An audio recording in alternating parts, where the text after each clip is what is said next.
This is a video from 2016 of a Russian couple climbing a Chinese abandoned skyscraper. This video made the building famous.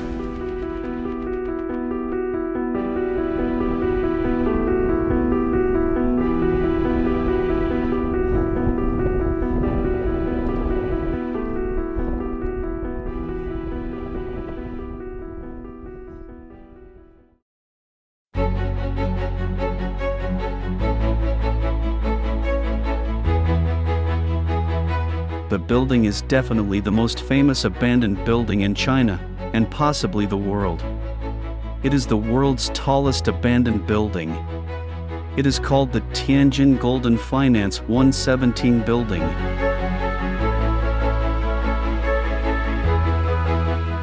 It is 596.5 meters tall, almost 20 meters taller than the Shanghai Tower and the tallest building in China. It has 117 floors, hence its name. Although abandoned, it is still magnificent. Let's talk about its story and enjoy the magnificent building.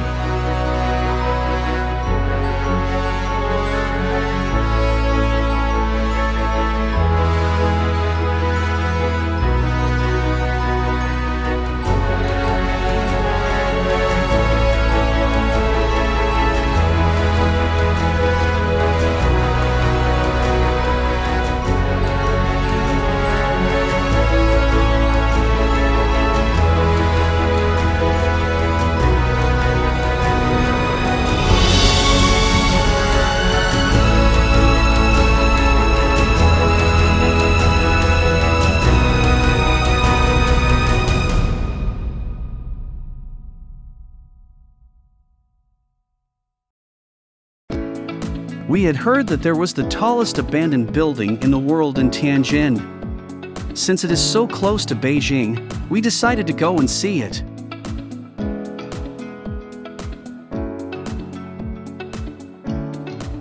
It was raining when we arrived, and we thought we could see the clouds surrounding the building.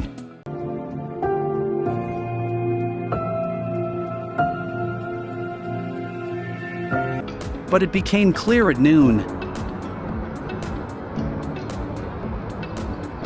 We knew before we came that this place had been strengthened since people were illegally entering the building. Therefore, we gave up the idea of entering the building early. Seeing how magnificent the building is, it is worth a visit even if we only have a drone. It has been abandoned for 8 years, and the building is surrounded by various abandoned projects and weeds. But unlike other abandoned projects we have visited, there are still many managers around. It doesn't look like a completely abandoned state. In talking to local people, we learned that this project has been on and off. Perhaps there will soon be news of resumption of work.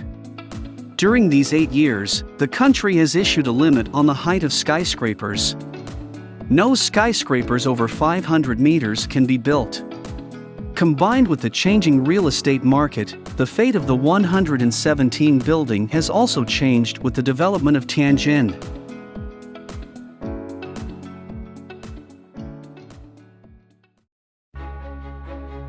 In 2007, a Hong Kong businessman, Pan Sutom, took 5 plots of land in Tianjin and planned to build a new Xiqing Goldin World project, including the tallest building, luxury homes, and a polo field. The project had a planned total investment of 70 billion renminbi, including the Goldin building. In June 2013, they launched the Fuguo Goldin community, which featured a polo culture. The project included 33 detached villas, 11 townhouses, and 12 high-rise apartments, totaling 700 units. The selling price was as high as 40,000 renminbi per square meter, which was close to the luxury residential prices in the Xiqing District of Tianjin.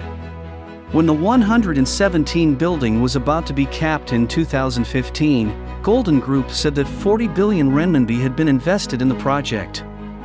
With the name of China's tallest building, the 117 building was full of gimmicks, which made Goldin's stock price soar from $5.84 to $27.86 in just 2 months in 2015. Pan Sutong's move made him the sixth richest man on the 2016 Forbes Hong Kong Rich List, with a fortune of $12.2 billion US. However, good times didn't last long. The sales of the 117 building were not good. With a total area of more than 100,000 square meters, only a few thousand square meters were sold at the time. On May 21, 2015, the share prices of both Goldin Real Estate and Goldin Finance, the two listed companies, fell by 43% and 41%, respectively, evaporating more than 120 billion Hong Kong dollars in one day. Goldin Real Estate, which developed with high leverage, never recovered from the blow. And now, except for the Polo Club, which is still operating intermittently, most of the real estate projects around here are in a half-finished state.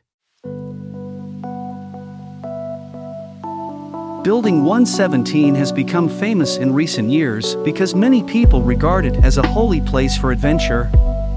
In 2016, two Russian couples climbed to the highest point here with bare hands and successfully made it a famous scenic spot. There are also many internet celebrities and parkour enthusiasts in China who come here to check in and play. But now, the main function here is to test air quality and navigation directions for the surrounding masses. If the weather is clear, this landmark building can be seen almost in the whole of Tianjin.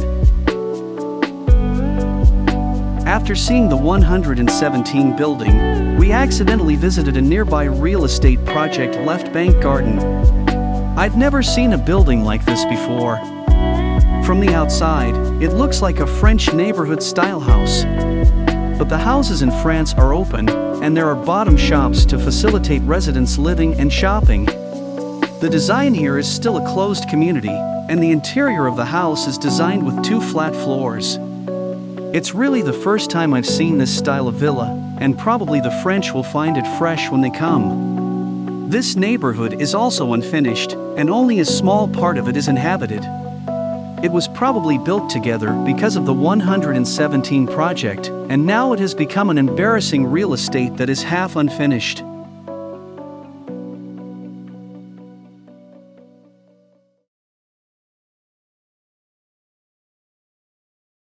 Like many other abandoned projects in China, the Goldin Financial Plaza. The wealthy who played with capital and finance games fell into various asset accidents, leaving this project in 2016. Such a large-scale project cannot be abandoned forever. Although it is not in the center of Tianjin, it does affect the city's image. There are also rumors that it will soon resume work. But this project, which has been standing here for 8 years, represents an era. Pan Sutong's legendary experience is as wonderful as that of many wealthy people. If you are interested, you can find out more online, and I will not elaborate here. I sat in my Beijing office for more than 10 years before. In the past 10 years, all kinds of wonders in this country existed only in the network and the troubles in the subway between work and home. During the days when I was engaged in self-media, I saw the crazy leap forward of the whole country's real estate projects during the decade of rapid economic development. People with money blindly compare and show off, consuming regardless of consequences. This building is probably the representative of the craziest capital era. In that era of rapid rise and wealth explosion, skyscrapers represent the inflated wealth desires of the wealthy class, and the longing of ordinary people for urban wonders. Every country that has gone through such an era has produced a large number of architectural wonders. And the abandonment of this building also marks the end of this era in China. Even if the world's tallest abandoned project is completed and put into use, it is no longer the focus of attention as it once was. Those gorgeous coats that cannot truly bring people happiness will ultimately only be a decoration, passing by in front of you and me, then forgotten.